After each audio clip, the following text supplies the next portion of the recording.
los vuelvo a saludar. Buenas tardes a todas y todas. Hola. Muchísimas gracias por la invitación. Muchísimas gracias a todos ustedes por estar aquí. Simplemente decirles que para entender muchas de las cosas que hoy están pasando en el mundo, tenemos que retroceder unos cuantos años atrás. Hay que retroceder hasta finales de la década de 1960 y los comienzos de 1970, cuando en el mundo se produce una serie de crisis. Primero, la crisis con los precios del petróleo. Segundo, Estados Unidos embarcado en una guerra contra Vietnam, que ya la venía perdiendo.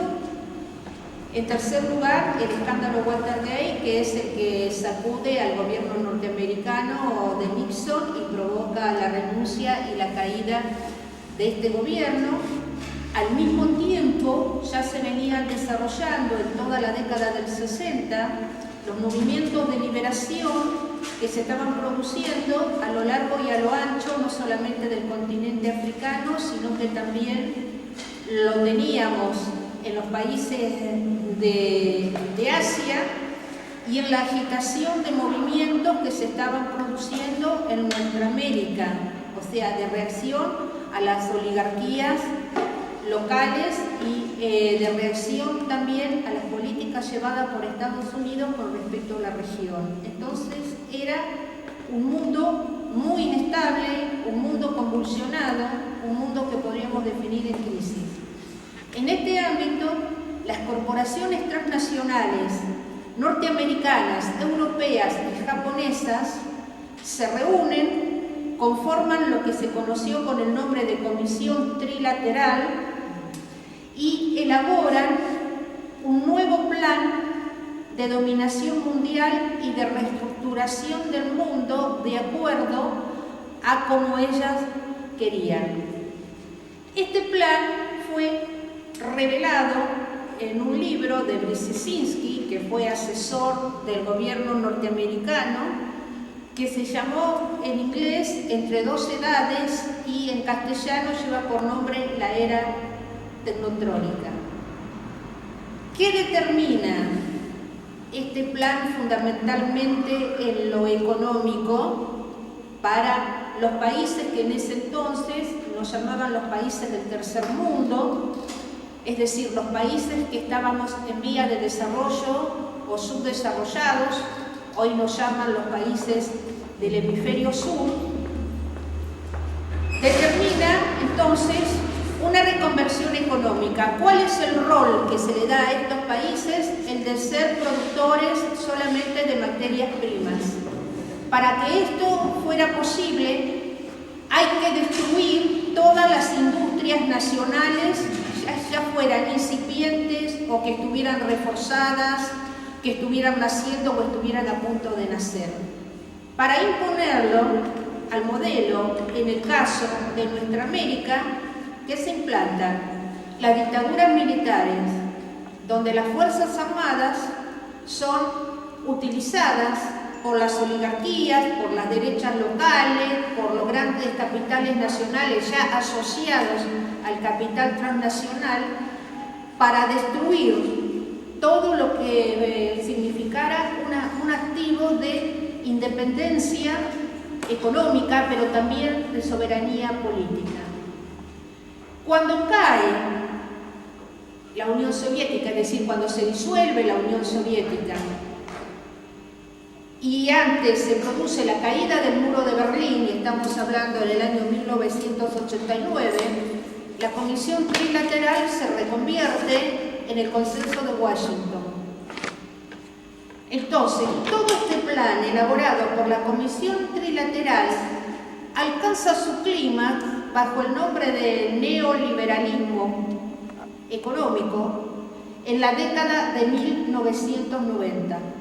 De la mano del Banco Mundial, de la mano del Fondo Monetario Internacional, de la mano de las corporaciones, se impone prácticamente en casi todo el mundo. Entonces, ya no hay dictaduras militares, ahora son democracias de baja intensidad, son gobiernos elegidos democráticamente los que van a llevar a cabo estas políticas diseñadas durante la década del 60, puestas en marcha en la década del 70, por las grandes corporaciones que son las que realmente gobiernan el mundo. Uno a veces se engaña mirando los gobiernos de los países de Europa, los más ricos, los más importantes, nos engañamos mirando al gobierno norteamericano, nos engañamos con presidentes demócratas, sí. No, perdón, está entrando compañero, está bien. O republicanos, pensamos que uno puede ser mejor que el otro, y lo que nosotros no sabemos es que no importa si un presidente es republicano o demócrata, es un mascarón de roba, no tiene libertad para hacer lo que desee o lo que sueñe o lo que él piensa que puede ser lo mejor para su país, porque que gobierna Estados Unidos desde finales de la Segunda Guerra Mundial, es decir, desde el año 1945, es el complejo industrial militar, que es el conglomerado de las grandes corporaciones transnacionales norteamericanas, que no son solamente las que están en la agricultura, están en la industria, están en la minería, están en las industrias de los armamentos, están en el sector financiero, Wall Street, la bolsa de Nueva York, todo lo que a ustedes se les ocurra. Entonces, este conglomerado, que es el que gobierna, elige en última instancia quiénes son los candidatos que van a competir, pero el compromiso de ambos es mantener el sistema. Ya Eisenhower había advertido cuando dejó su gobierno que si el pueblo de Estados Unidos no ponía coto, no le ponía límites y no trataba de eliminar este complejo industrial militar, este complejo iba a ser el que terminara mandando en Estados Unidos, iba a ser el que matara a la democracia en Estados Unidos. Lo dijo un presidente norteamericano, no lo dije yo, y eso es entonces lo que ha pasado. Este sistema sigue vigente en todo el mundo. Hay reacciones de pueblos,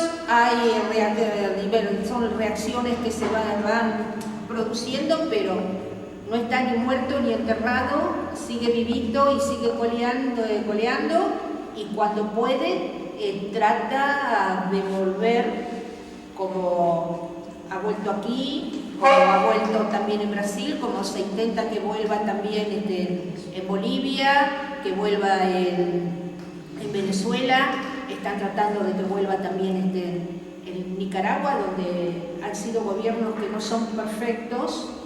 No pueden ser perfectos porque la verdad es que como están conformados por seres humanos, los seres humanos somos imperfectos, tenemos virtudes y defectos. Si fuéramos perfectos seríamos dioses, pero no hay dioses.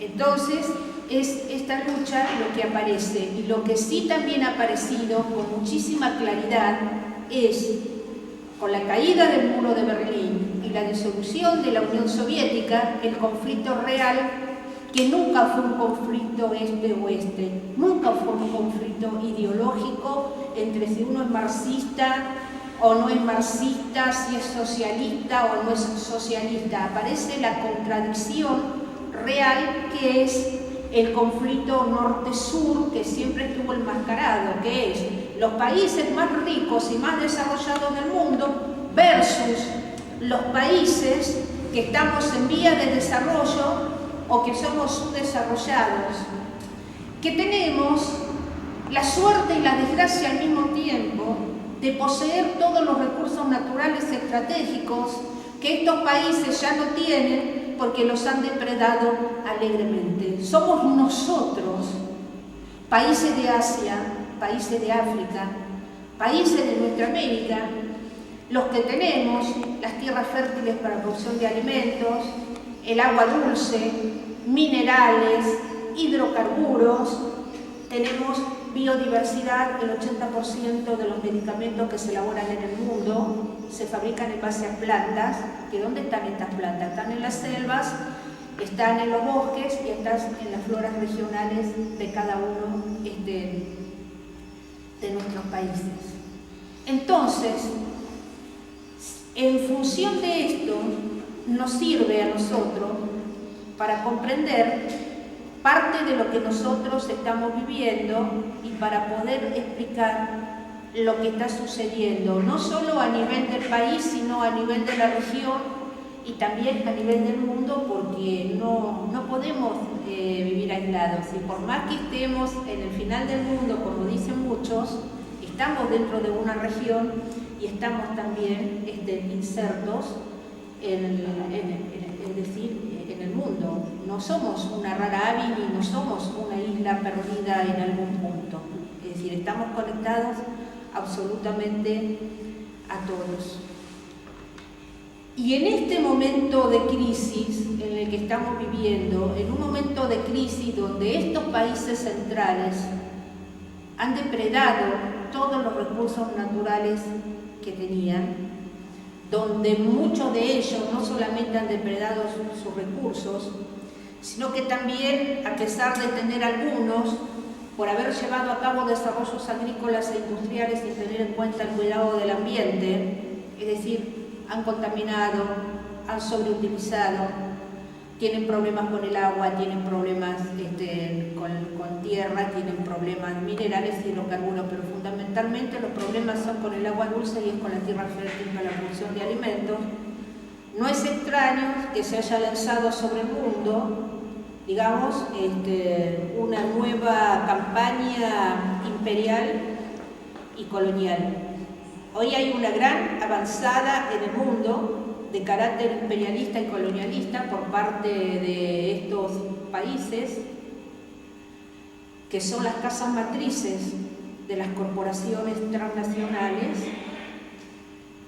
que se han abalanzado sobre el resto de los países del mundo. Algunos países de Asia, los africanos y nosotros, los norteamericanos. Y en función de este objetivo de libre acceso y de control de los recursos naturales, han desarrollado toda una serie de estrategias que van desde las más violentas hasta las que nosotros creemos que son las más inocuas o inofensivas, que van desde los golpes, desde las guerras y los golpes de Estado. Si nosotros no entendemos esto, se nos va a ser muy difícil entender lo que está sucediendo en el Próximo Oriente, por ejemplo.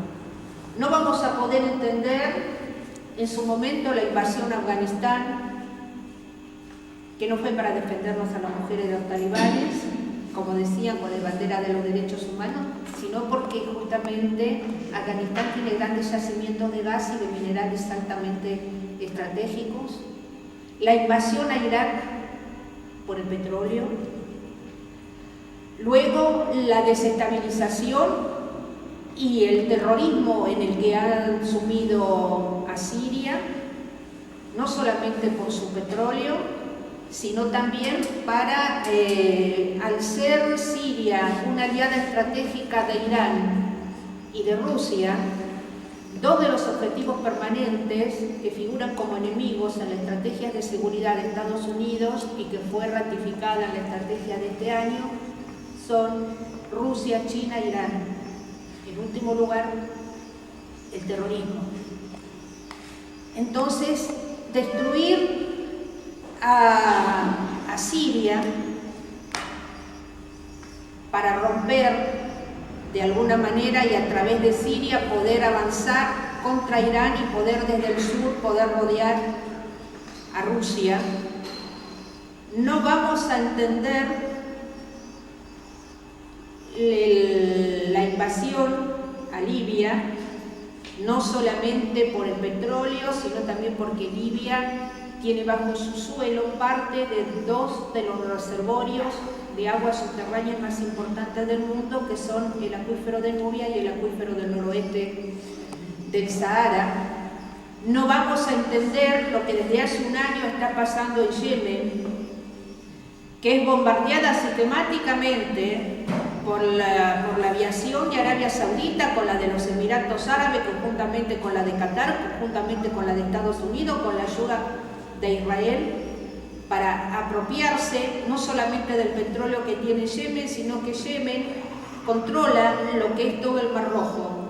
Y por el Mar Rojo y el Canal del Suez suben y bajan los barcos petroleros que llevan el petróleo a Europa, y algunos de ellos que también llevan a Estados Unidos, pasando, aunque otros hacen el trayecto y van por el sur, por el Atlántico Sur y llegan, es decir, pero algunos todavía hacen el trayecto Mar Rojo, Canal del Suez, Mediterráneo, Estrecho de Gibraltar y después llegando hacia Estados Unidos.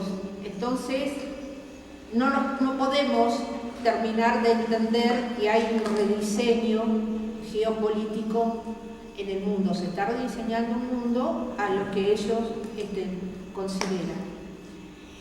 Y si no son las guerras, son los golpes de Estado.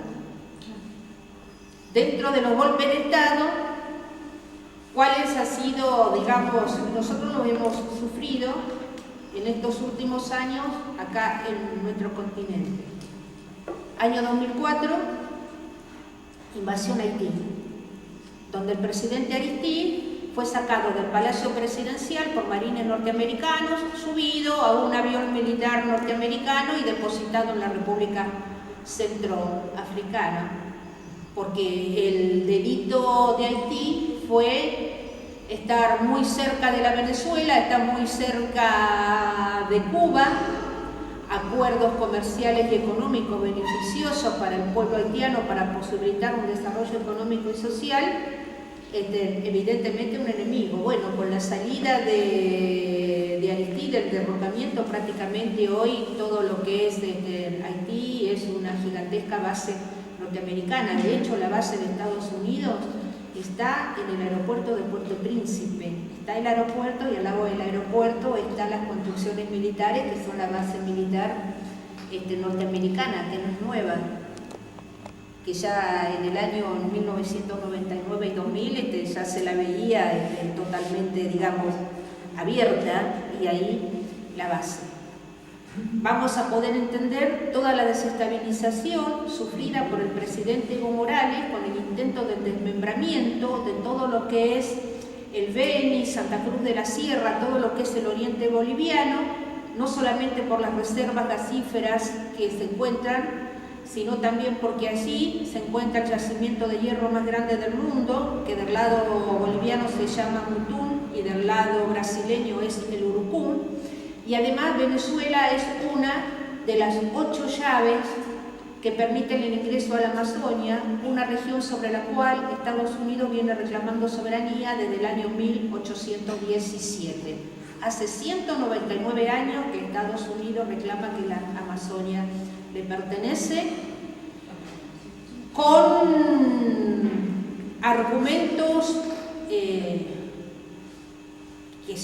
prácticamente son para morirse de risa, si no fuera que el objetivo final uno ya sabe que es lo que esto implica, que es una tragedia para Brasil, de que el río Mississippi se pierde por debajo de la tierra y surge con el nombre de Amazonas en la Amazonia. Ese fue el primer argumento para reclamar soberanía en 1817, es decir, sobre la Amazonia. Después vendrán, sí. ¿Qué año salió la doctrina Monroe? 1822. 23. 1823. Sí. ¿Esto fue previo a la doctrina Monroe? Es previo a la doctrina Monroe. Y previo a la doctrina Monroe también hay por presidentes anteriores como Adams y otros, ya los ojos puestos en las Antillas, en el Caribe, y los ojos puestos en Cuba y en Puerto Rico. Es decir, esto mucho antes de Monroe ya están, es decir, las previsiones hacia dónde tenían que llegar, y ya estaba en marcha la doctrina del destino manifiesto, que es la que ellos siguen sosteniendo hasta hoy sobre la fecha. Vamos a ver los golpes de Estado del año 2002 contra el presidente Hugo Chávez, no solamente por lo de hidrocarburos y el petróleo. Venezuela es la mayor reserva en este momento de petróleo certificada que hay en el mundo, sino que también es una de las puertas de entrada a la Amazonia, es decir, es otra llave.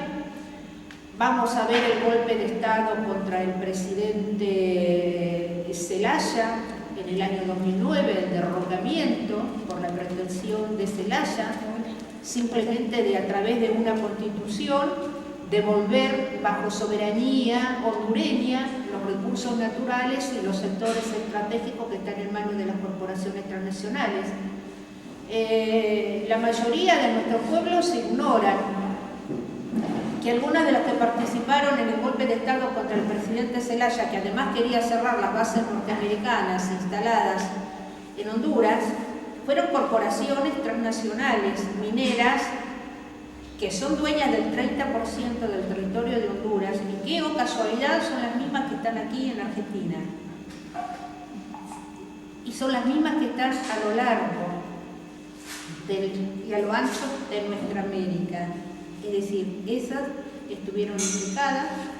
El golpe de Estado contra el presidente Correa, en septiembre del 2010, el 30 de septiembre, dado por las fuerzas de seguridad infiltradas por la CIA, la USAID y la DEA, la desestabilización constante de Venezuela, que continúa hasta la fecha, el golpe parlamentario contra el presidente Lugo en Paraguay, el golpe de Estado contra la presidenta Dilma Rousseff, es decir, las desestabilizaciones y los golpes de Estado a lo largo y a lo ancho, donde perciben que hay un peligro para sus propios intereses de los gobiernos, de los movimientos sociales, de los pueblos, que no quieren estar de rodillas.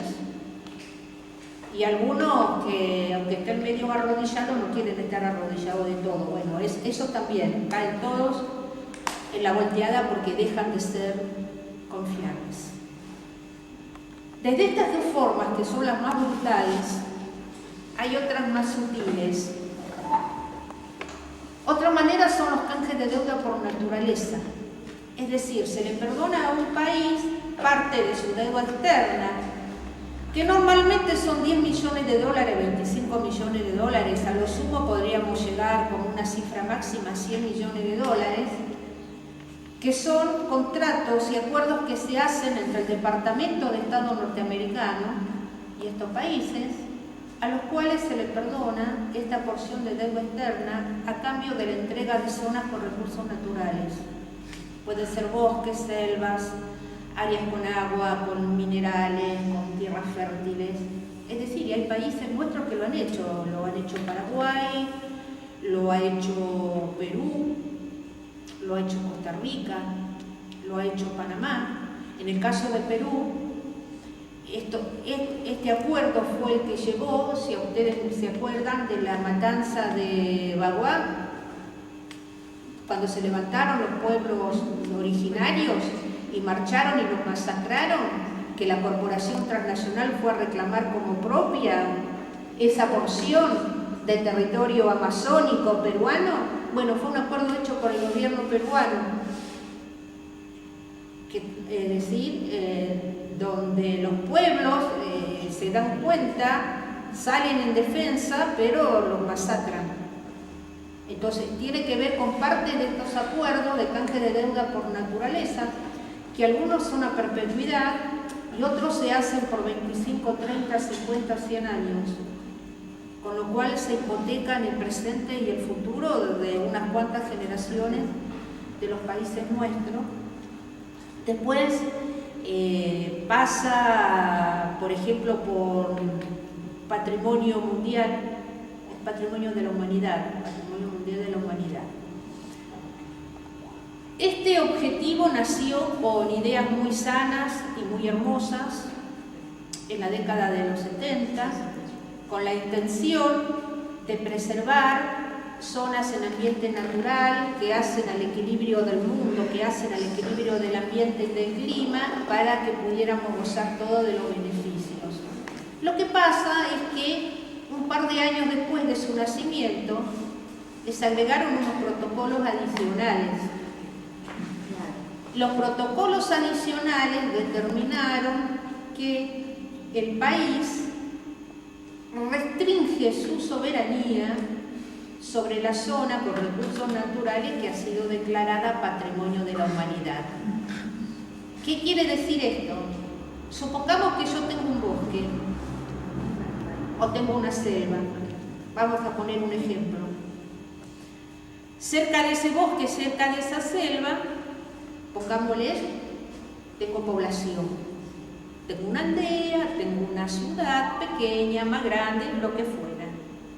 Pongámosle que yo descubrí la manera de realizar, haciendo una utilización razonable de ese bosque y de esa selva.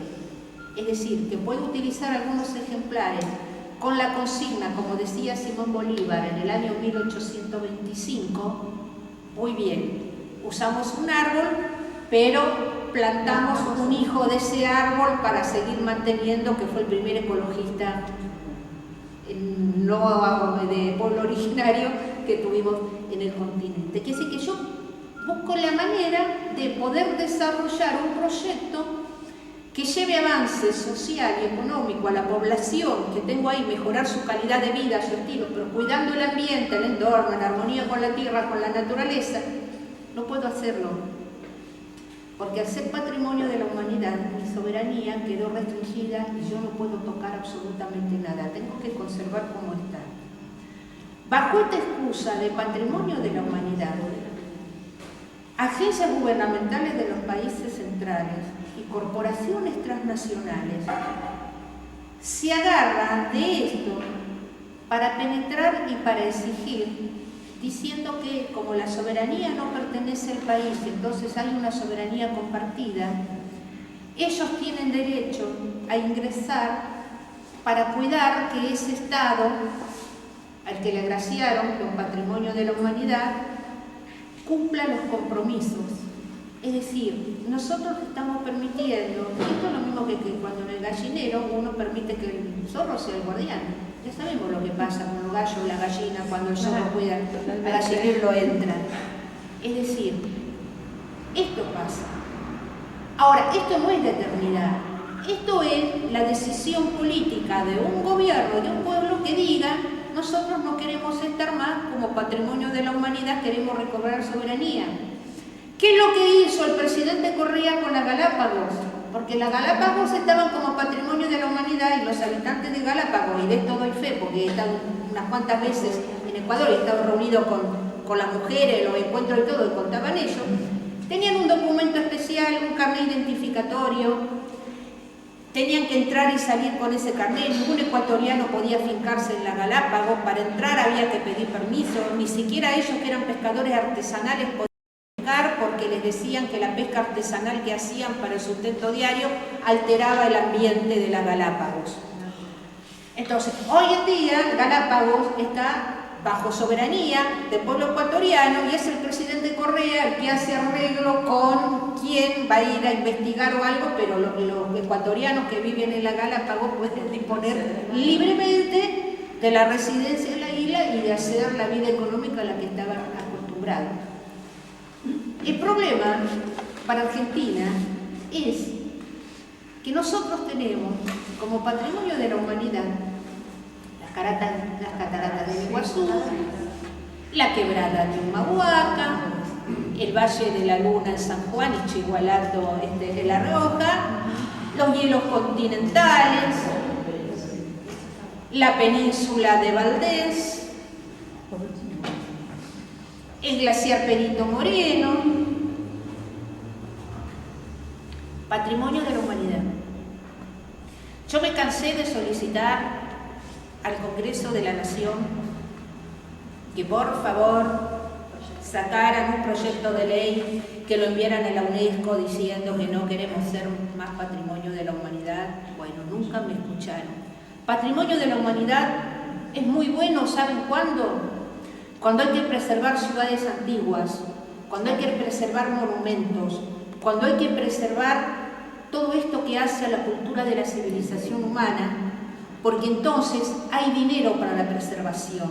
Entonces, es maravilloso que la ciudad de Trinidad de Cuba sea patrimonio cultural de la humanidad, como lo sea Chichén Itzá, como lo sea Uxmal, como lo sea Tikal, como lo sea Machu Picchu, como lo sean las pirámides de Egipto, como lo sea la esfinge, como lo sean todos los monumentos, Palmira en Siria, que hay que reconstruirla, los monumentos que teníamos en Irak, los monumentos que hay en Persia, los templos de Tailandia, es decir, todo lo que tiene que ver, la Catedral de Notre Dame, la Catedral de Chartres, es decir, todo lo que tiene que ver en los países nuestros, es decir, lo que hay en China, todo lo que tiene que ver con el desarrollo de la civilización humana, es maravilloso porque se consiguen fondos para mantenerlos, es decir, para la restauración y para preservarlo. Y en ese caso no hay pérdida de soberanía porque a nadie le interesa, no hay ningún país de Europa que le interese apropiarse de las pirámides de Egipto, de las 3 pirámides. ¿Me explico? Entonces, en ese sentido es maravilloso cuando tiene que ver con la cultura y lo que tiene que ver con el desarrollo de la civilización humana.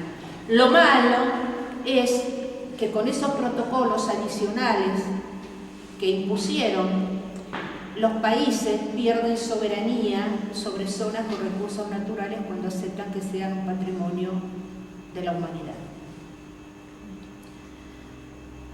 Hay otras formas también, pasamos a otras formas. ¿Qué otras formas hay? Las luchas contra el narcotráfico.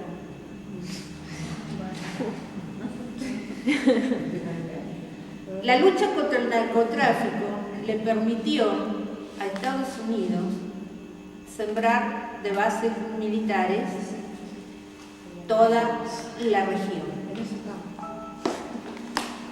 La cara más visible se dio en el año 1999 con el Plan Colombia, que sigue vigente, pero de hecho ya había bases militares desde mucho tiempo antes, porque en realidad el primer comando militar que se funda para el mundo es el Comando Sur, que es del año 1953, es el primer comando militar. Estados Unidos, después de la Segunda Guerra Mundial, dividió al mundo de acuerdo a los continentes en zonas militares. Entonces, así como hay un comando para Europa, que es la OTAN, hay un comando que es el sur, que es para lo que es toda nuestra América, hay un comando para África, que es el Africón, que lo crearon el 1 de septiembre del 2008, pero cuya sede está en Stuttgart, en Alemania, no está en África. Hay un comando para lo que es para los países de Asia, es decir, cada continente tiene un comando, una región militar. Sí. Tengo una pregunta, ¿el Comando Sur es posterior a la creación del TIAR, del Tratado Interamericano de Asistencia Recíproca? Sí, en el año 1941 Estados Unidos crea la Junta Interamericana de Defensa, que alcanza el máximo, digamos que alcanza su operatividad máxima a partir del año 1942. En 1947 con el TIAR, el Tratado Interamericano de Asistencia Recíproca, comienza a consolidar. No consolida solamente la Junta Interamericana de Defensa, sino que empieza a consolidar y a dar fuerza al proyecto que tenía, y en el año 1948 la Junta Interamericana de Defensa, JID, y el TIAR dan origen a la Organización de Estados Americanos, la OEA, y en el año 1953 crea el primer comando militar para una región del mundo, que es el Comando Sur, que es la doctrina Monroe aplicada en su integralidad y actualizada a la segunda mitad del siglo XX, cuando ya el mundo queda dividido en este y oeste, y donde ya se tapa el conflicto, es decir, norte-sur. En el caso de Colombia, el Plan Colombia fue complementado con otros planes más, entre ellos el Plan Victoria y el Plan Patriota, con una estrategia de fortalecimiento que se dio en el año 2010. En el año 2000 habían creado la Iniciativa Regional Andina, que es del 2001, pero que quedó sin efecto, que comprendía Bolivia, seguía comprendiendo Colombia, comprendía Perú, comprendía también Venezuela, pero que queda después, es decir, no la pueden aplicar en Venezuela. Directamente no se aplica. En Bolivia queda sin efecto cuando llega Evo Morales a la presidencia. Entonces, bajo este pretexto de la lucha contra el narcotráfico, lo que hace es ir sembrando la región de bases militares y termina, digamos, de tomar bajo sus garras a Centroamérica y al Caribe con las estrategias de seguridad regional para Centroamérica del año 2008 y la estrategia para seguridad regional del Caribe del año 2009. Siempre con el pretexto de la lucha contra el narcotráfico. Es decir, entonces lo que hace es intensificar la cooperación entre las Fuerzas Armadas norteamericanas, le hace el Comando Sur con las Fuerzas Armadas y las Fuerzas de Seguridad de los países, donde intenta implicar a las Fuerzas Armadas en las tareas de seguridad interior en la lucha contra el narcotráfico, por los resultados por todos conocidos, con México prácticamente ya convertido en un estado fallido, lo que ya sabemos de Colombia, lo que ha pasado en Honduras y en Guatemala y lo que sigue pasando. Otra forma que tiene, es decir, hay otra manera de hacerlo para después pasar a las últimas, es que uno no se da cuenta, es decir, por eso les decía, las más visibles y las más violentas que van desde la guerra y los golpes de Estado a las otras que no nos damos cuenta cuál es el objetivo final, pero que si uno ve dónde están instaladas las bases con el pretexto de la lucha contra el narcotráfico en los países que las tienen, están donde están los recursos naturales. No están fuera en otro lugar. Donde hay un mineral, donde hay un hidrocarburo, donde hay un bosque, una selva, flora regional, donde hay agua, donde hay tierra fértil, ahí están instaladas, porque la verdad que si nos quisieran ayudar a combatir no necesitan venir a instalar además no hace falta, con fuerzas de seguridad entrenadas como corresponde y adecuadamente con su instrucción, con todo, y que sepan fundamentalmente lo que tienen que hacer y estrictamente controlada por el poder civil, alcanza y sobra para combatir el narcotráfico. No se necesita utilizar Fuerzas Armadas ni ayuda exterior tampoco. Hay que desarrollar la logística y todo lo que corresponde y las tareas de inteligencia propia, que no son para espiar a la población, sino que es tarea de inteligencia con respecto a la banda de narcotraficantes, quiénes son los que están y los demás, es decir, y se aplica, hay toda una serie de baterías, digamos, de elementos para aplicar, donde se puede llevar a cabo un combate al narcotráfico, si realmente se lo quiere hacer en serio, ¿no? Previa depuración de fuerzas políticas, de poder judicial y previa depuración de fuerzas de seguridad, digamos, porque esto es un entramado político y judicial que también tiene que ver con las fuerzas de seguridad, si no, no existe. La verdad es esa. Es decir, nos guste o no nos guste, acá en este caso 2 más 2 es 4, no es 2 más 2 es 5, es 2 más 2 es 4. Entonces, le decía que la red de detección de ensayos nucleares. Sí. Digamos, yo lo vi siempre con trabajo de narcotráfico, lo vi siempre que fue la ONU. doble intención, ¿no? Una forma de, digamos, invadir, y también la doble función para tener un trabajo indirecto, digamos, para controlar la población, digamos, utilizando el mismo mecanismo de ellos para hacer la impresión sobre la sociedad, en como, o digamos, una especie, digamos, sobre los trabajos y los dispositivos que están en contra de eso, digamos, utilizan la misma herramienta, digamos, grupos mercenarios, digamos, al trabajo de ellos, digamos, tienen un negocio paralelo justamente para eso. Sí, de todas maneras, nosotros no tenemos que olvidarnos que el más grande narcotraficante del mundo es la DEA, o sea que es el gobierno de Estados Unidos, aparte de ser los mayores consumidores de drogas. Y que en Colombia, cuando se instalan, no fue para librar al pueblo colombiano del narcotráfico.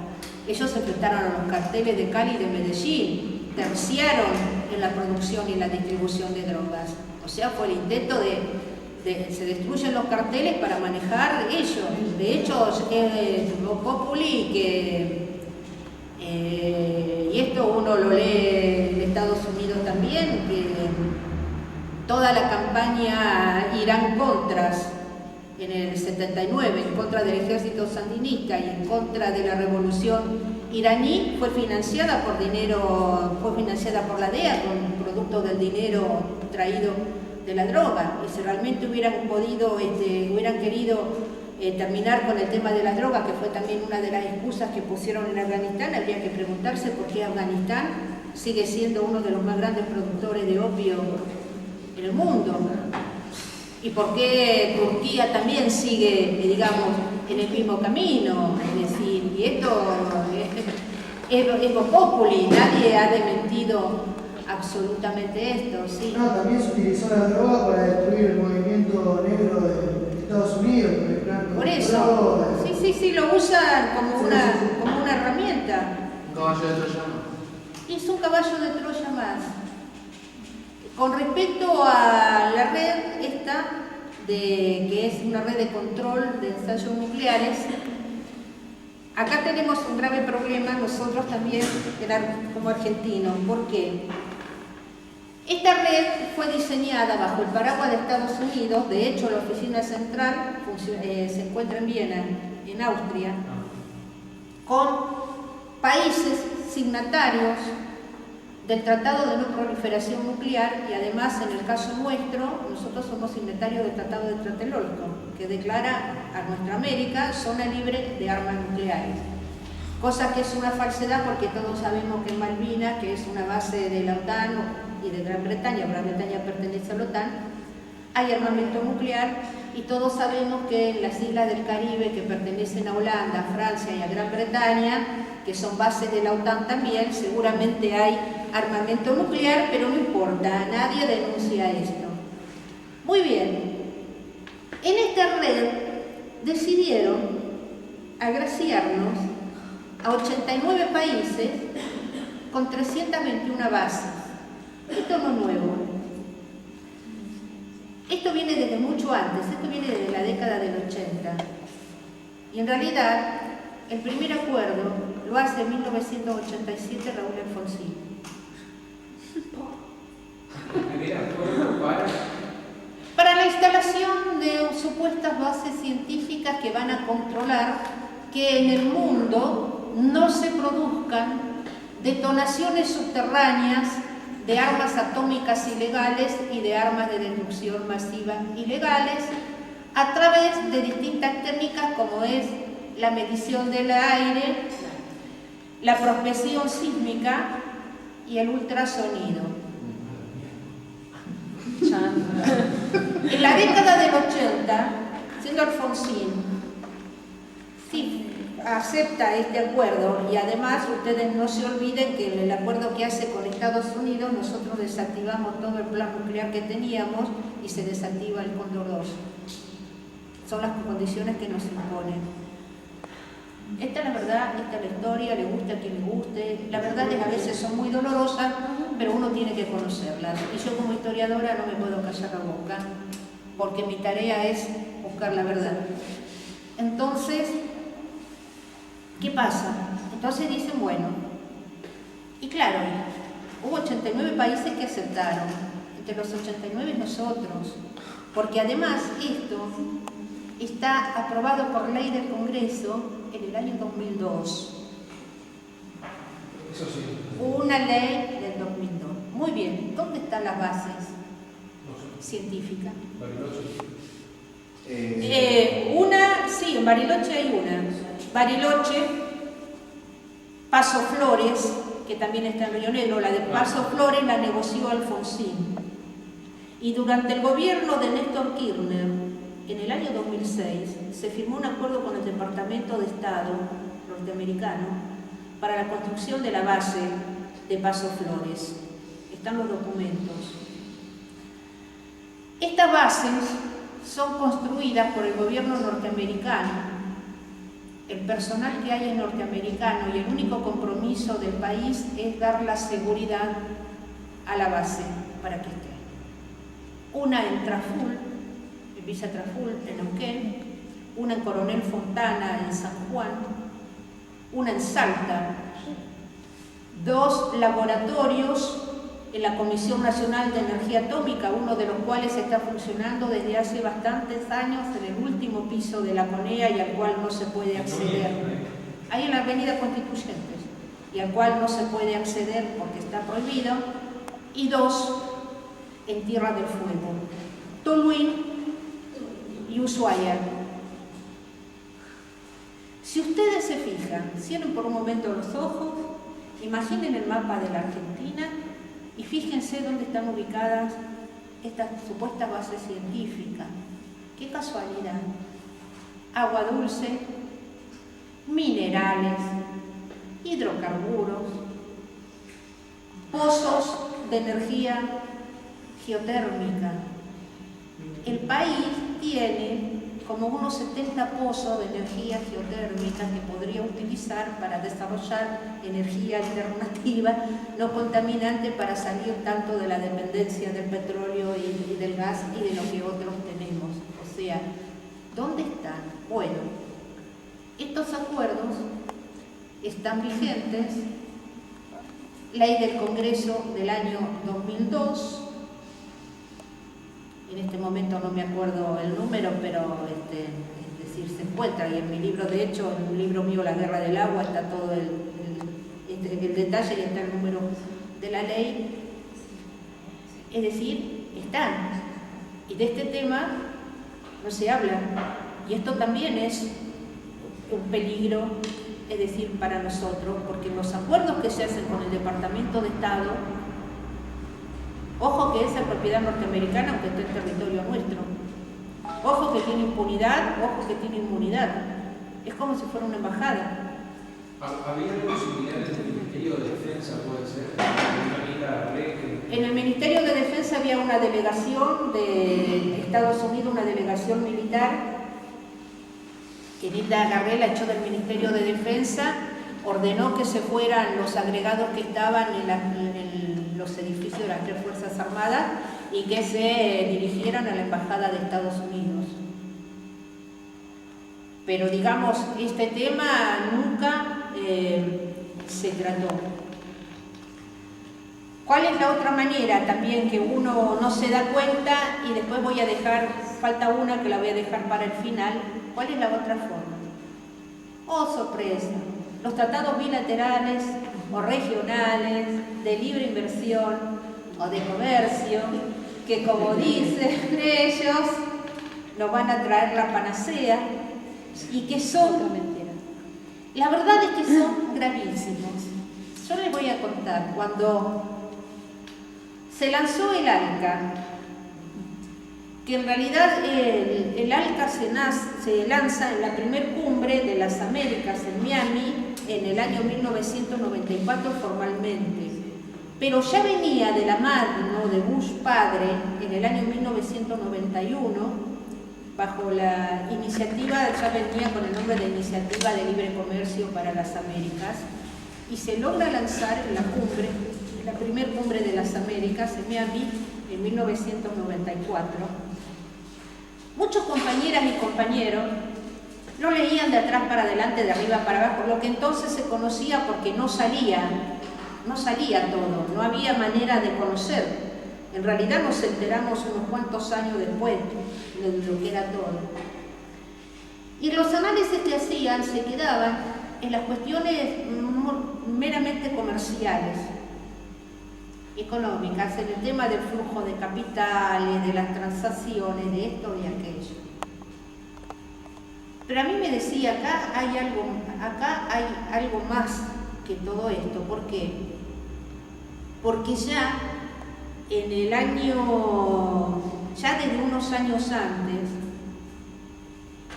y ya el 1 de enero del año 1994, que coincide con el alzamiento zapatista en Chiapas, en México, se había lanzado el Tratado de Libre Comercio de América del Norte, o NAFTA, entre Estados Unidos, Canadá y México. Y había cosas que alertaban en el NAFTA de lo que podría ser el ALCA. Y las cosas realmente comerciales y financieras, donde los compañeros se detenían, a mí no me cerraban.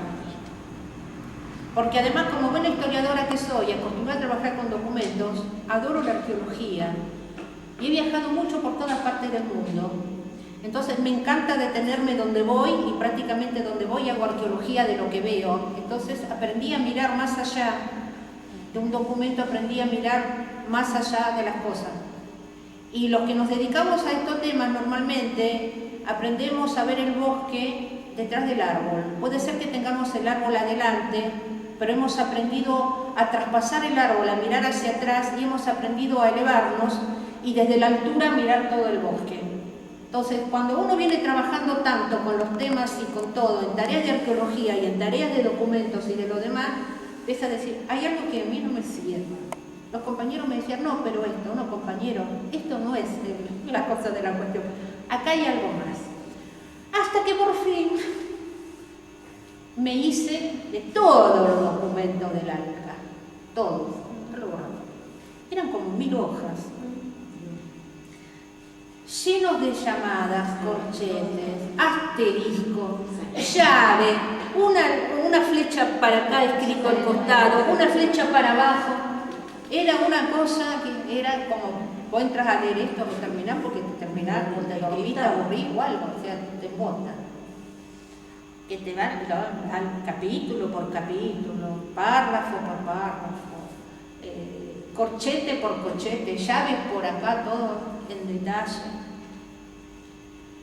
Cuando descubro lo que era, lo llamo a los compañeros y les digo, venga, que acá está la cosa. 1000 hojas para reducir todo en media carilla, porque es lo que es. Que ese es el modo de trabajo de ellos. Es lo que pasa con el Tratado Transpacífico.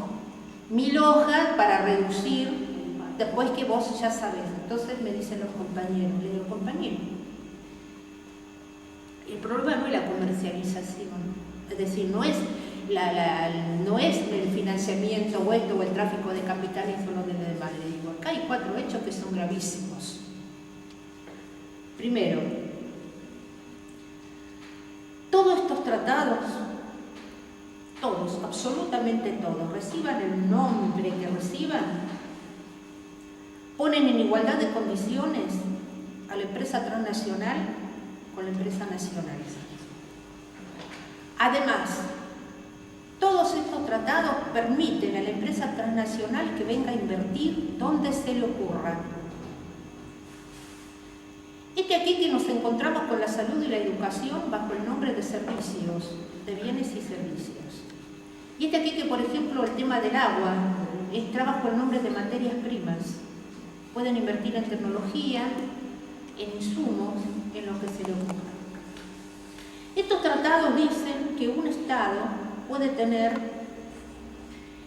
políticas de preservación y cuidado ambiental siempre y cuando esto no sea una excusa para impedir la inversión y la comercialización. Dicen que un Estado nacional renuncia a dirimir el conflicto que tenga con la empresa transnacional bajo territorio propio, bajo sus leyes propias, que acepta un tribunal internacional que puede ser en los casos menos graves, que fue en el caso del ALCA, era la Corte Penal de Nueva York, o en los casos más graves, el CIADI, que es el Centro para Dirimir las Controversias. ¿Que dónde funciona el CIADI? El CIADI funciona en Washington. ¿Dónde? En la sede del Banco Mundial. ¿Quiénes son los jueces del CIADI? Los abogados de las corporaciones transnacionales contra los cuales los estados nuestros pleitean.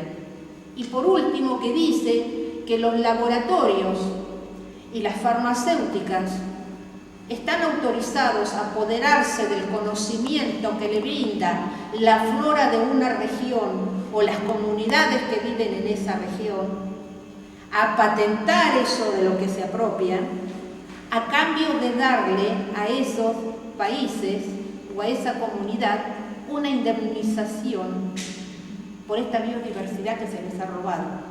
Pero además se otorgan patentes sobre animales y vegetales por 25 y 30 años y sobre microorganismos también se otorgan las patentes. Es decir, esto es lo que representan los tratados bilaterales o regionales de inversión y de libre comercio, que en el caso de nuestra América, cuando los compañeros festejaron en noviembre del 2005, yo le dije a los compañeros, no festejen porque el ALCA no está muerto y enterrado, está en el freezer y esto lo van a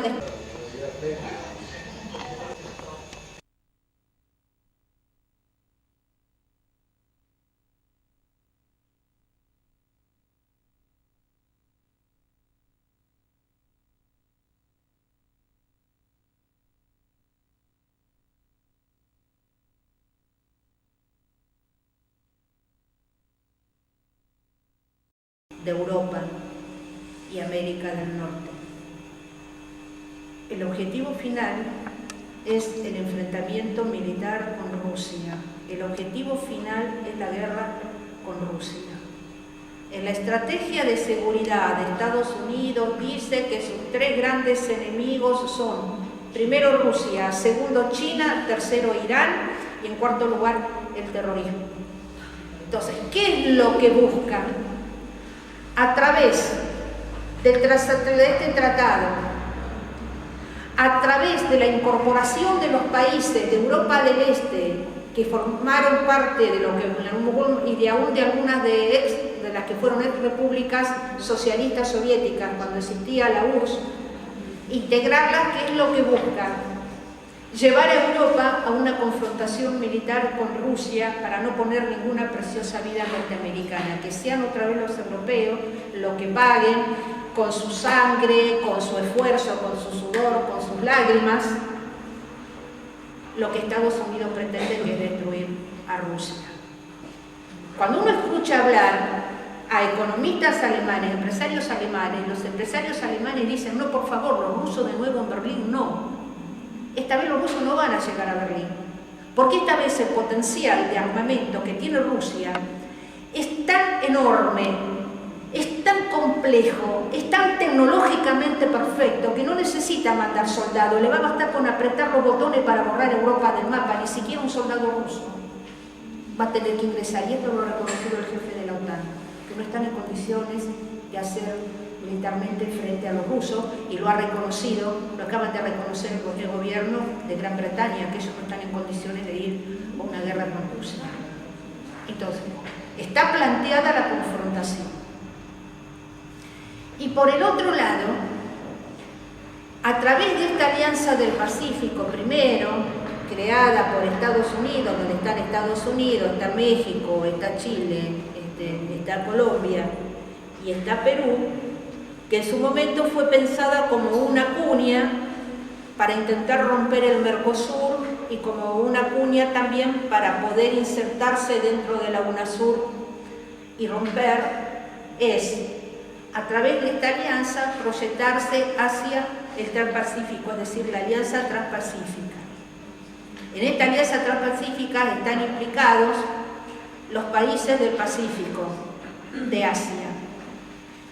Ahora bien, el objetivo final de la Alianza Transpacífico es China. Tiene comercialmente y económicamente el plan de asfixiar a China económica y comercialmente, pero también tiene el plan de militarmente intentar destruir a China. Y otra vez no van a ser ellos los que manden los soldados, sino que vamos a ser nosotros, los países signatarios de la Alianza Transpacífico, los que tengamos que mandar a nuestros hombres y a nuestras mujeres a pelear una guerra que a nosotros no nos corresponde y que no nos incumbe. Entonces, y ellos tranquilos en casa.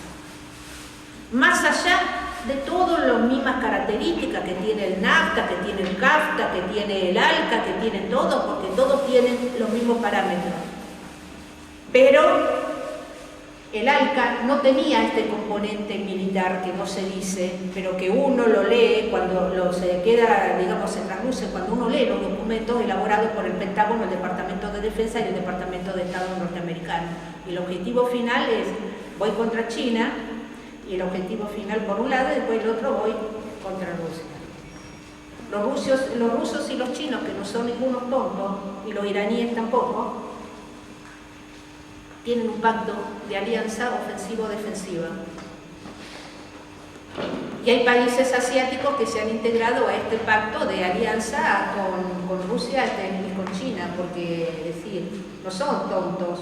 Hay muchos gobiernos que pueden parecer tontos y muchos pueblos que también, pero otros tienen las cosas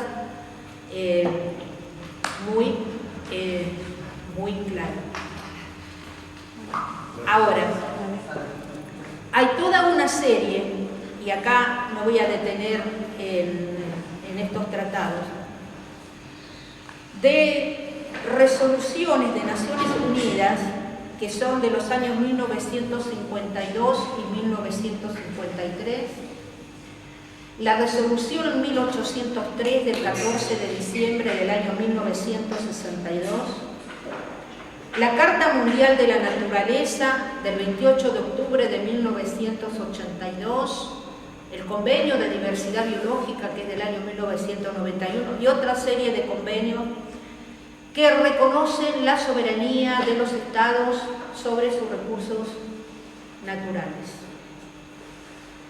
La resolución 1515 de Naciones Unidas, que es anterior a la resolución del 14 de diciembre de 1962, es la que creó el Comité Permanente de la Soberanía de los Pueblos y sus Recursos Naturales. Estas resoluciones de Naciones Unidas que están plenamente vigentes, que son de complemento obligatorio, han sido utilizadas en el año 1977 por Kuwait, por ejemplo, para recuperar su soberanía petrolífera, para recuperar el control del Estado kuwaití sobre su petróleo, y otros países también lo utilizaron.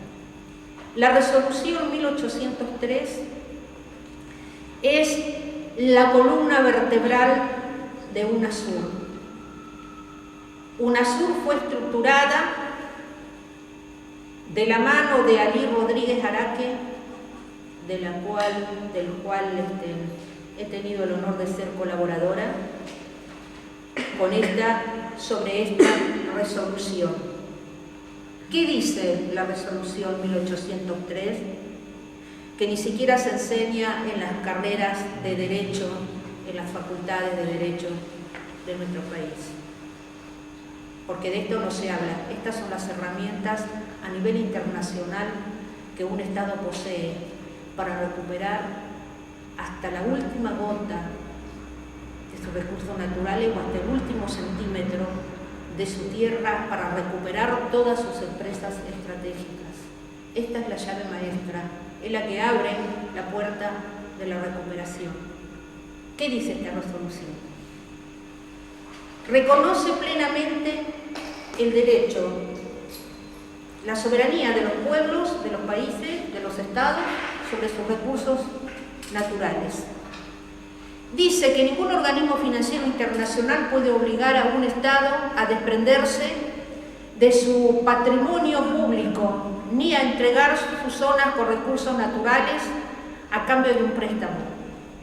Dice que el Estado, si tiene un conflicto con una corporación transnacional, dirime el conflicto bajo su propio territorio con sus leyes propias, y que solamente en caso de no llegar a un acuerdo, entonces se elige de común acuerdo un tribunal internacional. Dice que los países más poderosos están obligados a respetar la soberanía de los países más débiles sobre sus recursos naturales. ¿Pero qué más dice?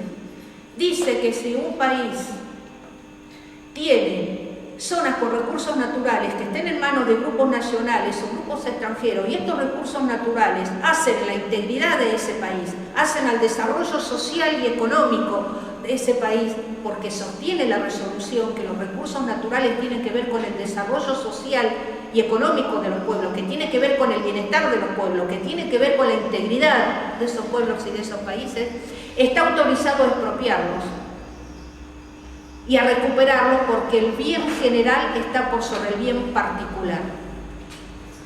Ahora,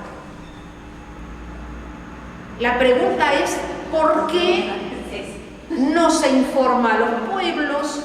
¿Por qué en las facultades de Derecho de las universidades argentinas, esto que es derecho internacional, no se habla? Porque a mí me ha tocado ir a la Facultad de Derecho a hablar de derecho internacional, de estas leyes y resoluciones, abogados recién recibidos, porque hay profesores de sus cátedras que me han invitado a darle, porque en la Facultad de Derecho estos temas no se trataban. Quiere decir que a la luz de estas resoluciones de Naciones Unidas,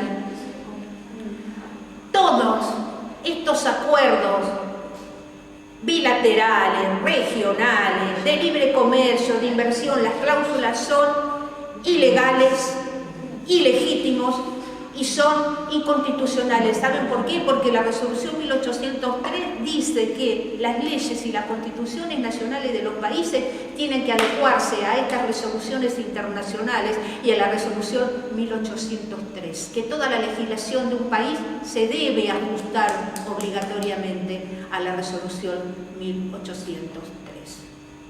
Quiere decir que si hay una constitución que no se ajusta a esto, esa constitución tampoco es legítima. Y tampoco son resoluciones de la Asamblea General de Naciones Unidas. Esta es la resolución 1803 del 14 de diciembre del año 1961. Y acá ningún legislador tomó esa resolución como para poder evitar. Esta resolución se tomó en la pelea que llevamos nosotros contra el Banco Mundial para evitar la privatización del acuífero guaraní. En esa pelea, de cual es muy gracioso porque, claro, las organizaciones de Brasil, de Paraguay, de Argentina y el Parlamento brasileño me volcaron todo a mí. O sea, yo, digamos, atrás mío yo tenía toda esa representación. Yo fui la representación para dar la lucha, así que he estado sentada cara a cara y codo a codo con funcionarios del Banco Mundial y de la OEA en el año 2003, intentando desbaratar todo el plan de apropiación del acuífero. Tuvimos éxito, al final tuvimos éxito porque logramos sacar primero la Carta Social del Acuífero Guaraní, donde ratificamos pese al Banco Mundial la soberanía de nuestros países sobre el acuífero.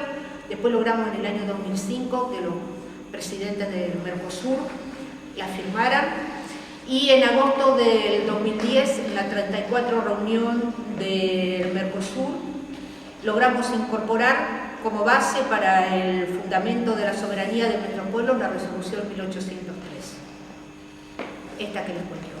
Pero a nivel de Congreso Nacional no ha habido ninguna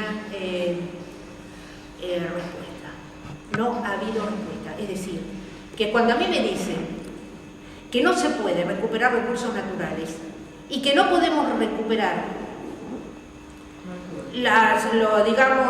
sectores que son absolutamente estratégicos, no solamente para el desarrollo social y económico de nuestro pueblo, sino para nuestra soberanía política, nuestra independencia económica, yo les digo que mienten o que son muy ignorantes, no les acepto una por respuesta, porque sí se puede hacer esto, porque si lo hicieron Kuwait y lo hicieron otros países, y lo hicieron en épocas tan difíciles como el año 1977, o comienzo de la década del 80, cuando teníamos un Reagan cuando teníamos todo lo que teníamos dando vueltas alrededor del mundo, y hubo países que se animaron y lo hicieron, aún estando enfrentados en ese momento con Estados Unidos, con más razón, podemos decir nosotros, porque la verdad es que con ese criterio San Martín tampoco hubiera cruzado los Andes, hubiera llegado a Chile y no se hubiera encontrado con Bolívar en Guayaquil y entre los dos hubieran asegurado la independencia de América del Sur.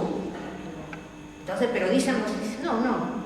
Entonces, digamos, estos son debates que nosotros tenemos que darnos, que como pueblo tenemos que discutirlos y tenemos que conocerlos. La Constitución esta que nosotros tenemos, que es del año 1853, que es una copia espantosa de la Constitución norteamericana, porque la verdad es que lo que la hicieron, lo que tomaron fue la Constitución de Estados Unidos y la copiaron, con diferencia, porque en el preámbulo de la Constitución de Estados Unidos no dice no los representantes, dice nosotros el pueblo de Estados Unidos. Ya la falla viene desde el preámbulo, que fue modificada por el Pacto Alfonsín-Menem en 1994 a pedido de las corporaciones transnacionales, con la zanahoria de los derechos humanos, con la zanahoria de resoluciones sobre derechos humanos de Naciones Unidas, con la zanahoria del derecho humanitario, etcétera, etcétera, etcétera, colocó al país al borde de la desintegración, que era lo que querían las corporaciones, porque las corporaciones querían que cada provincia negociara en forma personal con ellas y no querían negociar con un Estado completo, porque cuando se negocia como nación completo es muy difícil para la corporación, pero cuando cada una de nuestras provincias va a negociar con su propia cuenta con la corporación transnacional que tiene metida en su propio territorio, genera conflicto. Pero además miren ustedes los conflictos que generan. ¿Qué leyes dictadas por el Congreso de la Nación y resoluciones adoptadas por la Suprema Corte de Justicia de la Nación, que van, por ejemplo, en beneficio de nuestro pueblo, no se aplican en las provincias? La ley de bosques no se ha podido aplicar en su totalidad porque hay provincias que dicen que es violatoria de los derechos de las provincias. La misma excusa la ley de glaciares. El Manual de Educación Ambiental, que fue editado en el año 2011 por la Secretaría de Ambiente de ese entonces y el Ministerio de Educación, no entró a las provincias mineras ni a las provincias ojeras porque, como el manual dice, lo que provoca la minería a cielo abierto, porque el manual dice con claridad lo que provoca la utilización de agrotóxicos, de pesticidas, lo que hace la agricultura transgénica, lo que hace la siembra directa. Las provincias dijeron que era violatorio de los derechos que tenían, no entraron. La ley de glaciares no entra, la Ley Nacional de Glaciares. La resolución de la Suprema Corte de Justicia, por ejemplo, sobre aborto no punible, hay en provincias que no entran porque la Suprema Corte de Justicia provincial dice que es violatoria de los derechos que tienen las provincias. Entonces, es esto constantemente. Cuando se supone que en un país todos tenemos que caminar así, acá es esto, es esto, es esto. Y en esta tensión, porque esto fue pedido por las corporaciones y se les otorgó, y ahí el radicalismo, por un tercer senador o por un diputado más o por un primer ministro, se vendió por un plato de porotos, y me importa un comino, piensen lo que piensen, porque no es ningún, no, se lo digo así, para mí Alfonsín no es ningún padre de la patria. Y voy a decir la verdad como es. Y bien que nos persiguió a todos nosotros, bien que lo persiguió a mi marido, nosotros yo pertenezco al CEMID, el Centro Militar para la Democracia Argentina, y como durante el gobierno de él no nos quisimos subordinar a él, y como eran las voz de los únicos militares que se levantaban en contra de los otros, que reivindicaban el terrorismo de Estado, y que reivindicaban, como decían ellos, la guerra sucia y todos los demás, los que estaban con nosotros, el general López Meyer, mi marido, el coronel José Luis García, el coronel Ballester, el capitán José Luis de André Amor, el coronel Perlinger, el coronel Cesio, que había acompañado a la madre en la ronda de la Plaza de Mayo, decían que eso no era posible, que eso no había sido ni guerra sucia ni nada, que era terrorismo de Estado, y que mi marido fue el perito militar en el juicio a las juntas en el 85. se pasó persiguiéndonos constantemente. Hasta el final del mandato, ellos, los violadores, andaban sueltos por la calle. El río Ereñú era el jefe del ejército.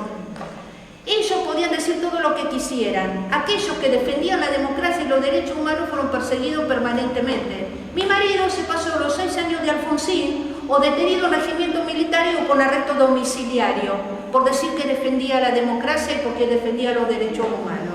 Entonces, que no me vengan con el cuento del padre de la patria, porque entre esto que nos pasó a nosotros, el primer acuerdo con Estados Unidos para la base de Paso Flores, la desactivación del Cóndor y la gota que colmó el vaso, el broche de la reforma del 94, que le hagan creer a otro, el gran demócrata y el padre de la patria, ¿viste? Porque yo no me la trago.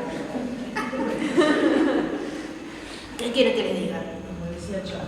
Sí, a la madre nunca No se decía la de- ¿Cómo? A la madre nunca recibió tampoco.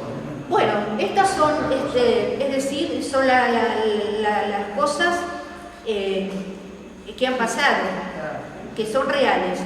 Y para terminar, hay un último elemento que está referido a nosotros, a nuestra América, que es, como yo les decía, al conformar, después de la Segunda Guerra Mundial, a nosotros, con la OEA y con el famoso Comando Sur, que es la rama militar de la OEA, nos agraciaron con el Sistema Interamericano de Defensa, que tiene 3 pilares. En realidad, el sistema fue reformulado a partir de la caída del muro de Berlín y de la disolución de la Unión Soviética. Entonces, lo dieron a conocer en el año 1995, donde bajo el gobierno de Clinton, elabora una nueva estrategia de seguridad a nivel mundial y a nivel regional.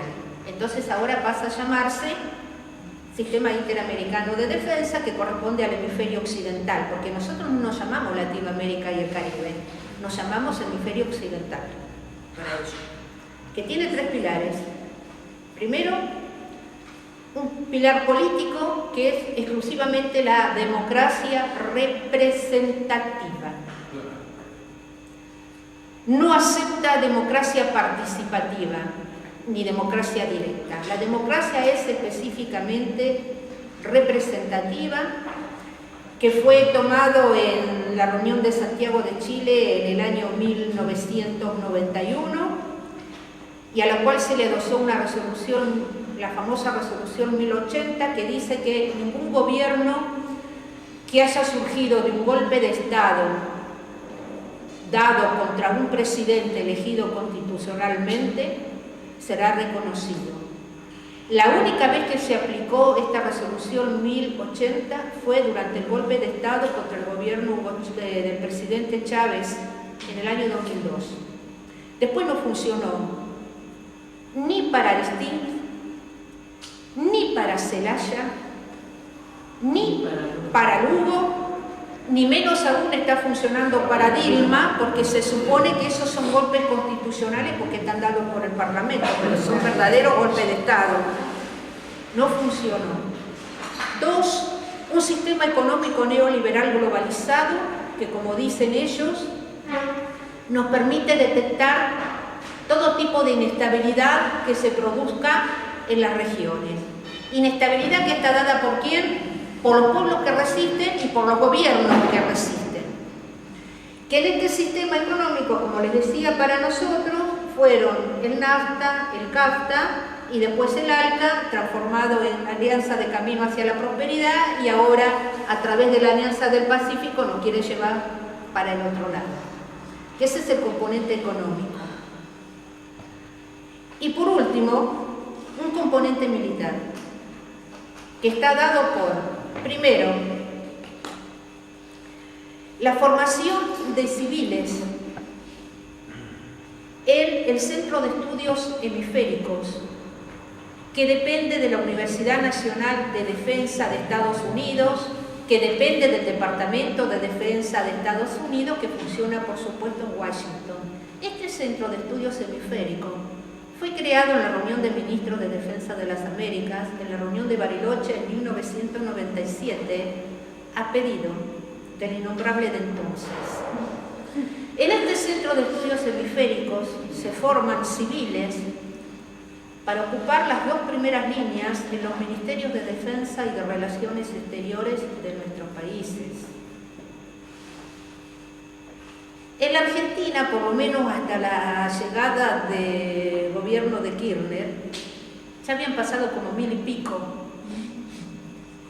Yo siempre he dicho que no creo que me vaya a tocar en suerte, pero que si un día me tocara en suerte, o espero que alguien me escuche, está en el Ministerio de Defensa, yo voy a pedir uno por uno el legajo de todos los que están en las dos primeras líneas del Ministerio de Defensa, y me voy a fijar dónde se formaron, y lo mismo tendrían que hacer en Cancillería. Porque entonces uno, si no sabe esto, no comprende por qué hay cosas que pasan y que no entendemos por qué están pasando. Es decir, estamos durmiendo con el enemigo está en casa, porque ustedes se imaginan, si pasaron 1000 y pico hasta la llegada del gobierno de Kirchner, y son para ocupar las primeras líneas en los ministerios de Relaciones Exteriores y Defensa de nuestros países, no están ahí para defender los intereses de nuestro pueblo y de nuestra patria, están para defender los intereses de su amo, el que está en el norte, que es el que les manda. Y después los ejercicios combinados entre nuestras Fuerzas Armadas y las norteamericanas, siempre en nuestros territorios, siempre en zonas donde hay recursos naturales, nunca en territorio de Estados Unidos ni de Canadá. Siempre es acá, en nuestros mares, en nuestros ríos, en nuestros cielos, en nuestra tierra, nunca en territorio norteamericano y canadiense.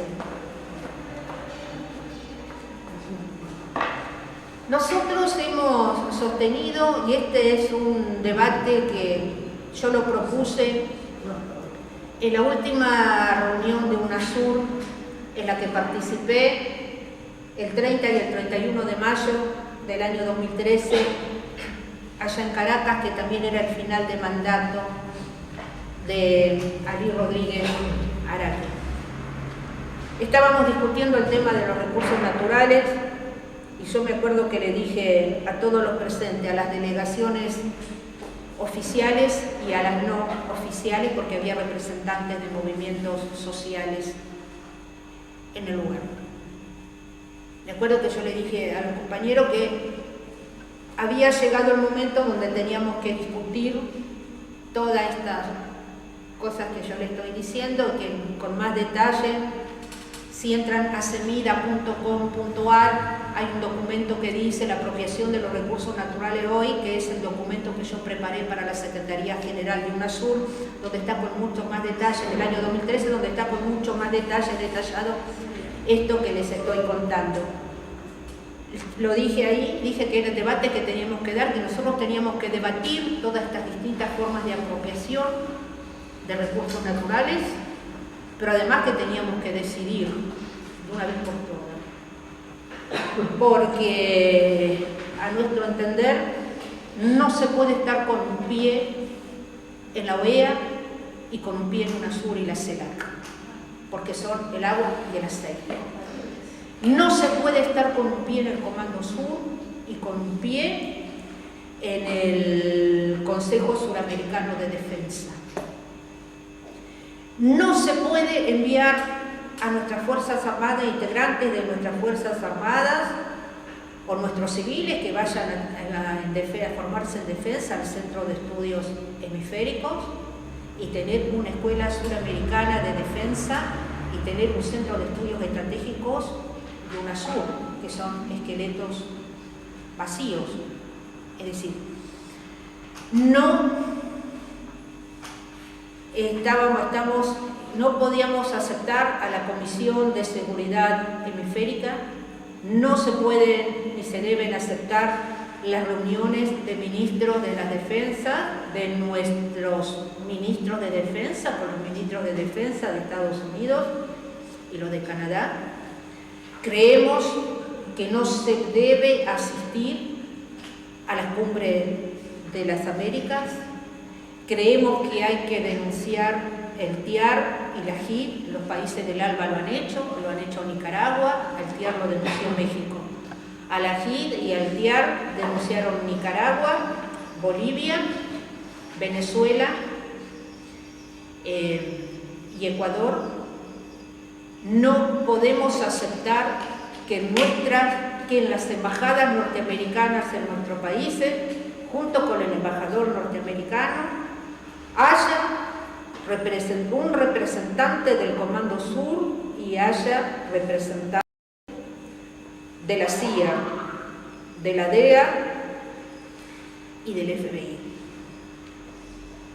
Y lo que estoy diciendo es absolutamente comprobable, porque en el caso de los representantes de la CIA, esto se lo escuché de labios del embajador White, un embajador norteamericano en El Salvador, en el año que fue embajador en los años 982 y 983, en el juicio que se hizo contra militares salvadoreños, que en ese entonces detentaban cargos de ministro de Defensa y cargos altos en el país, responsables de violaciones a los derechos humanos en El Salvador, que se refugiaron en Estados Unidos,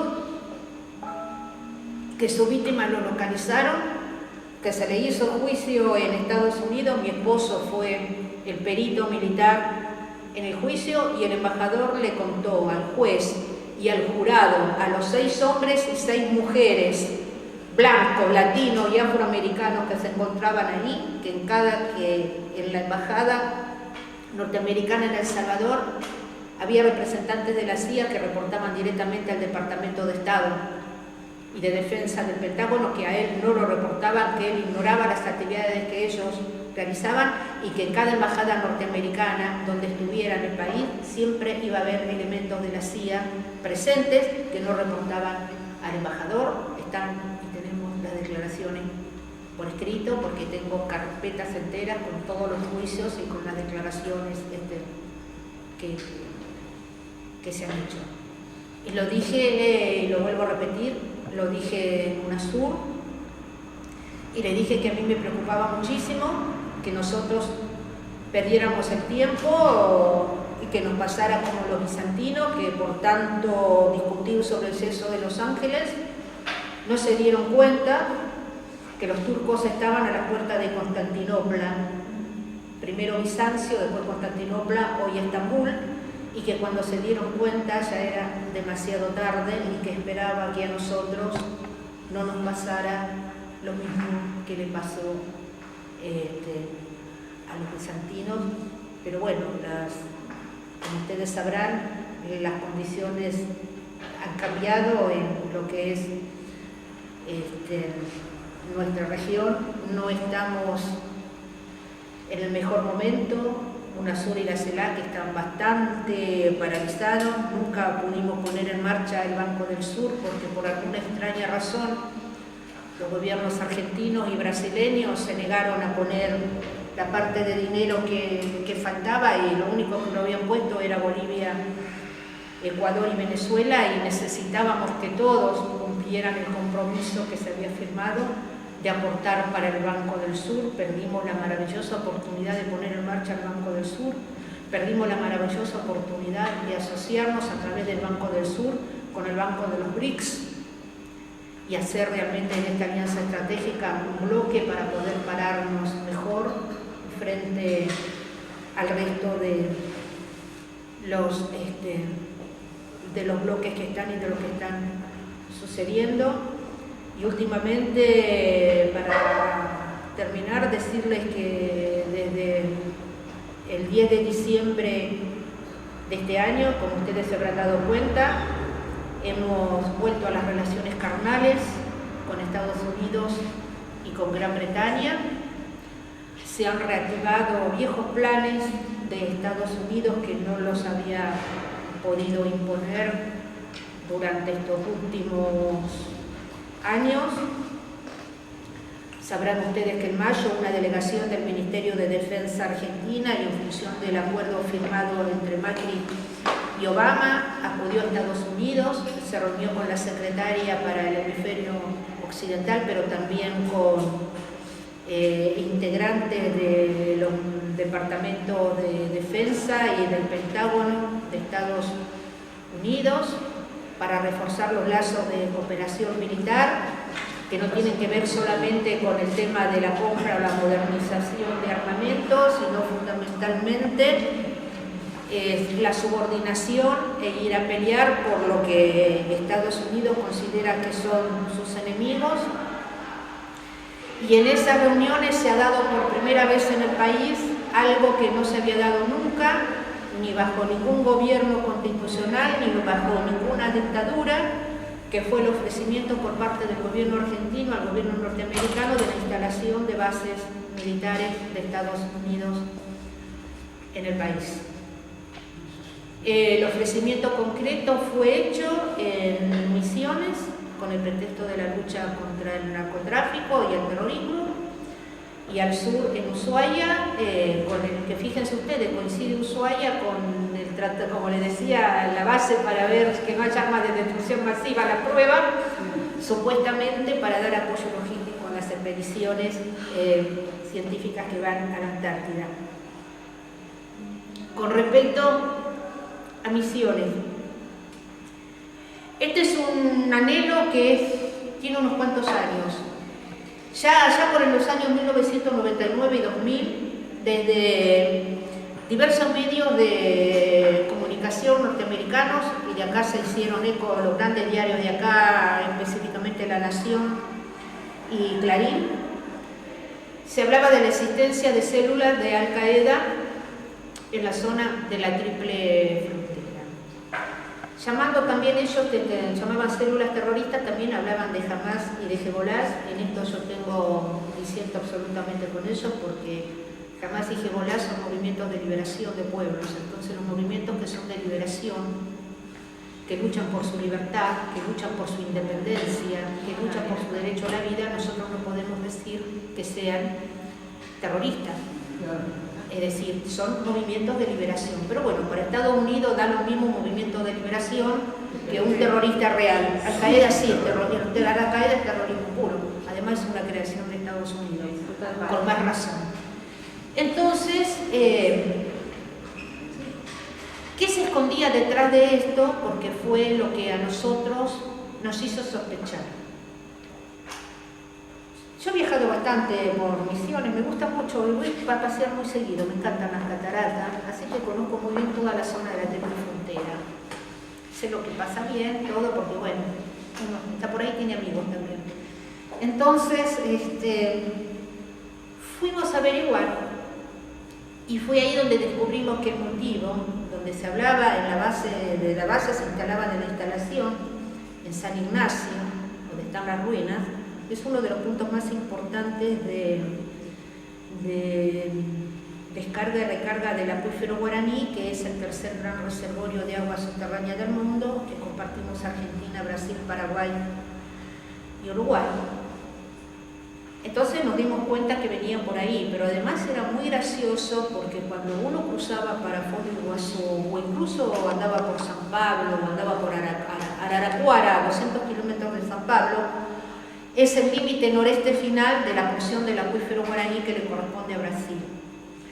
Era muy gracioso porque los platos de comida que uno pedía en los restaurantes, los sándwiches, todos se llamaban Bin Laden, Al Qaeda, Hamas, Hezbollah, Molotov. Y además las agencias de turismo promocionaban con maravillosos carteles de la catarata y la foto de Bin Laden. Se le eligió las cataratas para descansar, por algo será. Es decir, se lo había probado todo, a la chacota. Entonces todos decían lo mismo. ¿Qué terrorismo ni 8 cuartos? Dice, estos vienen por el acuífero, vienen por el agua. Bueno, entonces uno leía eso, leía los medios de comunicación de ellos y los nuestros. Después leíamos los informes sobre el terrorismo mundial que cada año da el Departamento de Estado, y resulta que la Triple Frontera estaba tranquila. En los informes del Departamento de Estado no funcionaba nada, pero la maquinaria de comunicacional era terrible, era espantosa. Siguieron, bueno. Los informes decían, en uno de los informes decía que el acuerdo del 3+1 o el diálogo antiterrorista del 3+1 entre Argentina, Brasil, Paraguay y Estados Unidos para el control terrestre, fluvial y aéreo de la triple frontera funcionaba maravillosamente bien, no había ningún problema, pero cada tanto te agitaban el fantasma. Con este fantasma los presionaron a De la Rúa y los presionaron a Duhalde, pero ni De la Rúa ni de Duhalde, aunque a ustedes les parezca mentira, menos De la Rúa, le hicieron caso, o sea, no hubo caso, no pudieron, no pasó. Y con Duhalde tampoco. Por supuesto que menos después pasó con Kirchner, tanto con Néstor como con Cristina. Entonces quedó ahí dando vuelta, pero empieza a haber un cambio. El cambio se empieza a dar a partir del año 2010, 2011. Empiezan a quejarse en los informes que si bien no hay terrorismo en la zona de la triple frontera, están enojados con los gobiernos argentino y brasileño porque no siguen las directivas norteamericanas, porque hacen lo que se les da la gana y no obedecen y hacen las cosas a su manera. Es la única queja que hay. Ustedes sabrán que en el 2012 hubo un intento disfrazado de ayuda humanitaria de una base en el aeropuerto de Resistencia del Chaco. Qué casualidad, debajo del Chaco también tenemos el acuífero guaraní. Es decir, porque el acuífero guaraní en la porción de Argentina nosotros lo tenemos.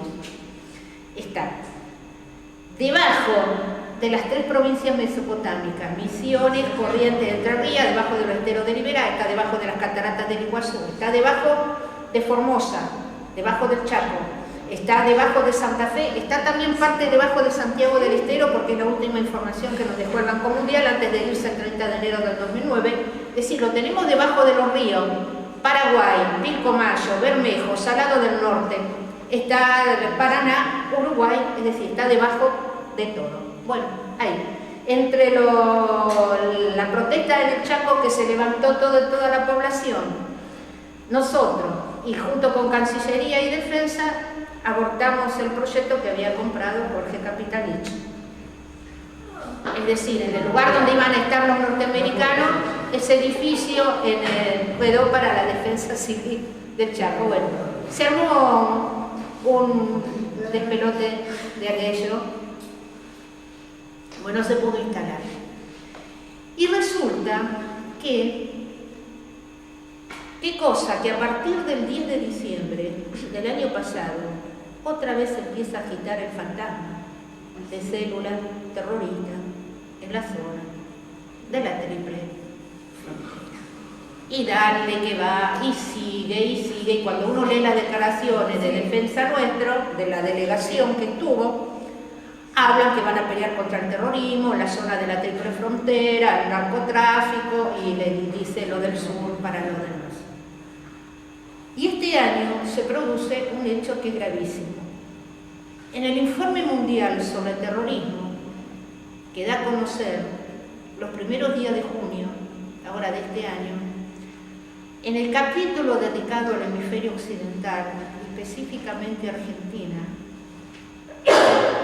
aparecen hechos graves en lo dedicado a la región. Primero, dice que en la zona de la triple frontera hay presencia a través del narcotráfico, del tráfico de personas, del tráfico de armas y de lo demás, etc. Hay financiamiento terrorista para el Daesh, que ellos lo llaman Estado Islámico, pero el nombre real es Daesh, que es el nombre que le dan los árabes y que significa la mierda, la basura, la porquería. Ese es el significado de Daesh. Y es eso, que además fue creado por ellos. El Daesh dice además que América del Sur y el Caribe son zonas proclives a la influencia del Daesh y de los otros grupos terroristas que están en Siria. O sea, el Frente Al-Nusra, que también fue creación de ellos, que es un desprendimiento, una rama de Al-Qaeda, que ahora se cambió el nombre y se llama Al-Jam para querer aparecer como moderado, más todos los 30 grupos de mal, Ejército de la Conquista del Islam, el Fatah, etcétera, etcétera, etcétera, que son los 30 grupos creados por ellos, por la OTAN, específicamente por Gran Bretaña y por Francia, por Israel, por Turquía, por Qatar, por Jordania, por Kuwait, por los Emiratos Árabes Unidos, por Omán y por Bahrein, que son los que lo crearon, los que lo entrenaron, los que lo mantienen financieramente para destruir al gobierno legítimo del presidente Bashar al-Assad, para destruir a Siria y a través de Siria destruir a Irán y a través de Irán poder llegar cercando hasta Rusia, pero también está pensado para terminar de destruir al Líbano. De hecho, los terroristas de Al-Nusra, cuando son heridos, son atendidos en hospitales israelíes. Cuando uno está lleno de fotos de Netanyahu saludando a los terroristas, todos creados por ellos mismos y además, bueno, dejemos las cosas ahí. Entonces, dice que son proclives a esta influencia y que es muy posible que sirvan de base de financiamiento para estos grupos terroristas. Y el tercer dato gravísimo es que a fines de diciembre del 2015, el gobierno argentino, o sea, le informa al gobierno norteamericano que detectaron transacciones no santas en la zona de la Triple Frontera que posiblemente tienen que ver con financiamiento para el terrorismo del Daesh y compañía. Información que les hace llegar Patricia Bullrich de las fuerzas de seguridad. Esto dice el informe. Ahora bien, cuando uno va y pregunta en el Ministerio de Defensa, le dicen que no saben nada. Lo sé porque hay periodistas que fueron a preguntar, van a entrevistar, no tienen idea que de esto no se habló, que nadie sabe nada. Claro, no hay un documento escrito, no van a aparecer ahora los acuerdos. Hay pedidos en la Cámara de Diputados para que vayan a o sea, se han hecho pedidos para que el diputado de Misiones ha hecho un pedido, está encajonado. No hay pedido. Claro, está la Comisión de Relaciones Exteriores. ¿Quién es la presidenta de la Comisión de Relaciones Exteriores? La Carrión. Visitante asigua de la embajada y además viaja constantemente a Estados Unidos a recibir órdenes del Departamento de Defensa porque se reúne con ellos y se reúne con los integrantes del Departamento de Estado. Entonces, ¿cómo una averiguación de antecedentes? Yo le dije al diputado, le digo, va a dormir la eternidad, va a dormir el sueño de los siglos hasta que logren. Bueno, por ahí cuando hay alguna respuesta dice que no hay nada para informar porque esa es información que no está confirmada. Yo no la dije, la dijeron en el reportaje que le hizo La Nación el 16 de mayo los integrantes que son funcionarios del Departamento de Defensa que fueron. Ellos hablaron de la Triple Frontera, de la colaboración contra el terrorismo, contra el narcotráfico, de los convenios, de la cooperación. No lo dije yo, lo dijeron ellos, Y ellos hablaron también de lo de Ushuaia. Que lo de Ushuaia también es grave. ¿Por qué es grave lo de Ushuaia? Ushuaia es puerta de entrada a la Antártida. Imagínense si ya la OTAN, Gran Bretaña, a través de la base militar en Malvinas, a través del destacamento militar que tienen los británicos en Georgia. Cuando nosotros decimos Gran Bretaña OTAN, estamos diciendo Gran Bretaña OTAN Estados Unidos. Ya desde ahí tiene un control sobre el Atlántico Sur. Ya desde ahí tiene la proyección sobre el Índico. Ya desde ahí hay control a través del pasaje de Drake, del estrecho de Magallanes y del canal de Beagle, de la comunicación entre el océano Atlántico Sur con el Pacífico. Imagínense una base en Ushuaia, termina de cerrar el cerco y el control sobre toda nuestra plataforma continental, nuestras riquezas hidrocarburíferas que hay en la plataforma, nuestras riquezas pesqueras.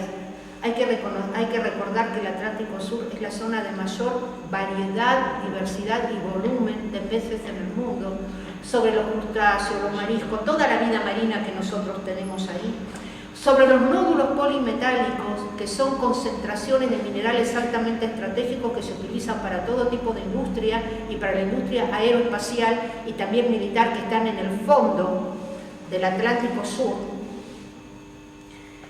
y se proyecta hacia la Antártida, como también está la proyección dada desde la Georgia y de la Sandwich, y está dada desde las Malvinas, la proyección hacia la Antártida, que no solamente es la mayor reserva de agua dulce congelada del mundo, sino que, oh sorpresa, el continente antártico es muy rico en hidrocarburos y el mineral es altamente estratégico.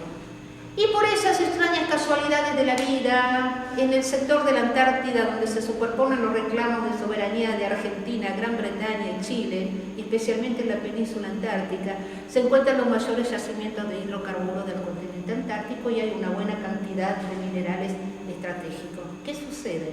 En el año 2041 se cumplen los 50 años de la prohibición de la explotación de los recursos naturales de la Antártida. Hay consenso en la mayoría de los países signatarios del Tratado Antártico y de los países del mundo en seguir preservando a la Antártida como una zona intacta, como una zona de paz, de equilibrio para el mundo y prorrogar por 50 años más la prohibición. Pero Estados Unidos y sus aliados quieren que en el año 2041 termine la prohibición para que las corporaciones transnacionales puedan entrar a la Antártida y apoderarse de los hidrocarburos y de los minerales. Entonces, con la base en Misiones, con el pretexto de la lucha contra el narcotráfico y el terrorismo, la base en Ushuaia, encubierta, porque estas bases son encubiertas. Las bases descubiertas son totalmente militares, las encubiertas están disfrazadas de ayuda humanitaria, lucha contra desastres naturales, científicas, etcétera, etcétera. Desde allí, cuando uno observa la proyección, y si nosotros hacemos en nuestra cabeza, o cuando lo vemos en un mapa de nuestra América, vemos la ubicación de las bases donde están encubiertas y descubiertas, termina de cerrar el cerco sobre todos nuestros recursos naturales y estratégicos. Tiene el libre acceso, accede al control de los mismos, pero además, como una especie de gran hermano, accede a controlar nuestra población, nuestra economía, lo que pensamos, lo que sentimos. Es una gran especie de 1984 del gran hermano de Orwell, sobre los recursos, sobre nosotros. Entonces coloca a nuestros países y a nuestros pueblos, nos coloca al borde de la desintegración, nos coloca al borde de la desaparición. Y esto es lo que nosotros tenemos que tener en claro. Y tenemos que saber que una vez que se instalan, es muy difícil que se vayan por las buenas, porque no lo hacen. Y voy a traer 3 ejemplos que son de nuestro continente, son de nuestra América. En el año 2003, el presidente Lula les informa que no va a renovar la concesión de la base que ellos habían logrado obtener en San Pedro Alcántara, cerca de Manaos, en el corazón de la Amazonia. Por segunda vez estaban en la Amazonia, porque a principios del siglo XX, Ford había fundado Forlandia en el corazón de la Amazonia.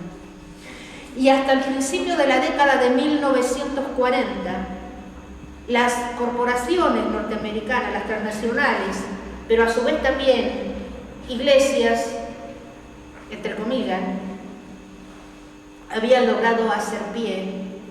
Y es con Getúlio Vargas que comienza el proceso de Brasil de recuperación de la Amazonia.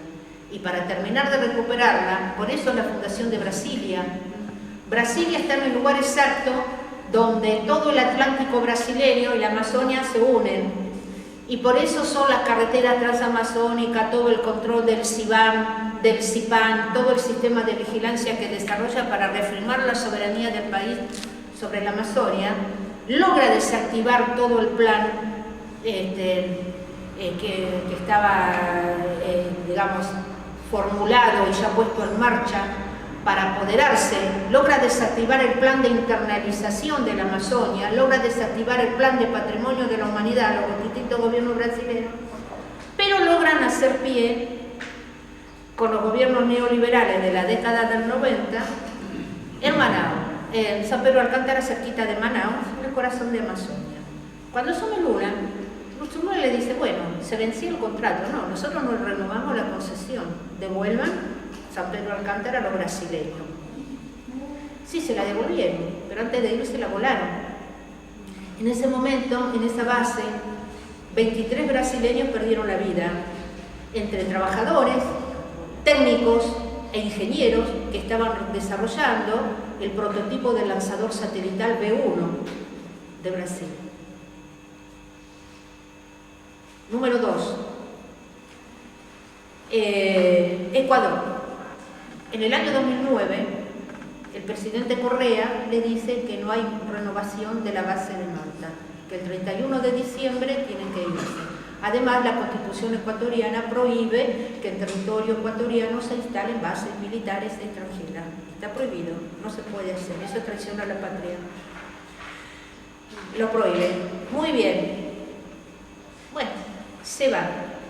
Aparentemente se van. La base de Manta es la mayor base aeronaval que tenía Estados Unidos en el Pacífico. Hoy, con la cuarta flota dando vuelta y con los puertos del Perú donde se puede aprovisionar, digamos, ha suplido en parte lo que era la base aeronaval de Manta. Se van, pero 9 meses después, el 30 de septiembre del 2010, el presidente Correa sufre un golpe de Estado, fuerzas de seguridad infiltradas, como les dije, por la CIA, la USAID, la DEA. Tercer caso, estamos ante un hecho histórico en nuestra región. Parece que la paz llega a Colombia.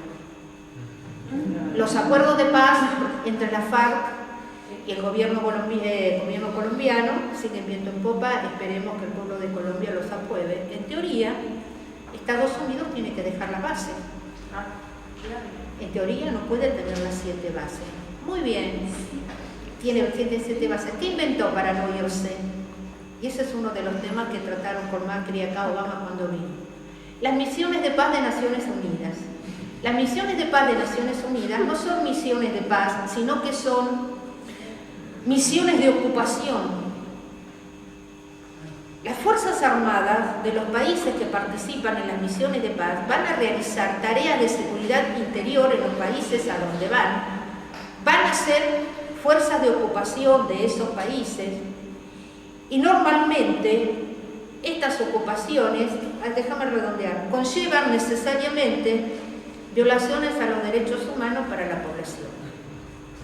Los casos más resonantes últimamente, más allá de lo que le pasa a los japoneses siempre con la base la que tienen allá en Japón, los casos ahora que tomaron muy vuelos profundos fue lo de los cascos azules franceses en África, donde violaron niños y niñas, donde la canciller nuestra, que era jefa de personal y asistente de Ban Ki-moon, se cayó la boca, donde ha sido juzgada y ha sido encontrada culpable, pero donde todo eso se ha tapado y todavía, como es, bueno, alumna de Estados Unidos y formada allá y todo, digamos, tratan de llevarla a Secretaría General de Naciones Unidas, que ya sería lo último, que sería ya la gota para rebalsar el vaso de Naciones Unidas, porque ya que es toda una reverenda porquería que no sirve absolutamente para nada, encima esto, porque la verdad es que no ha defendido ni a los pueblos ni a los países que tenía que defender. Lo único que nos faltaba por Naciones Unidas es una mina como esta de Secretaria General de Naciones Unidas. Hasta ahora va tercera, esperemos que no llegue. Bueno, les decía, ahí termino. ¿Qué pasa? Persuade al Consejo de Seguridad de Naciones Unidas enviar las misiones de paz y a la Asamblea de Naciones Unidas. Va a ir una fuerza de paz de Misiones Unidas, o sea, que son militares. ¿Al frente de quién? Un militar argentino, el general Alfonso, en el acuerdo hecho con Macri. Y que van a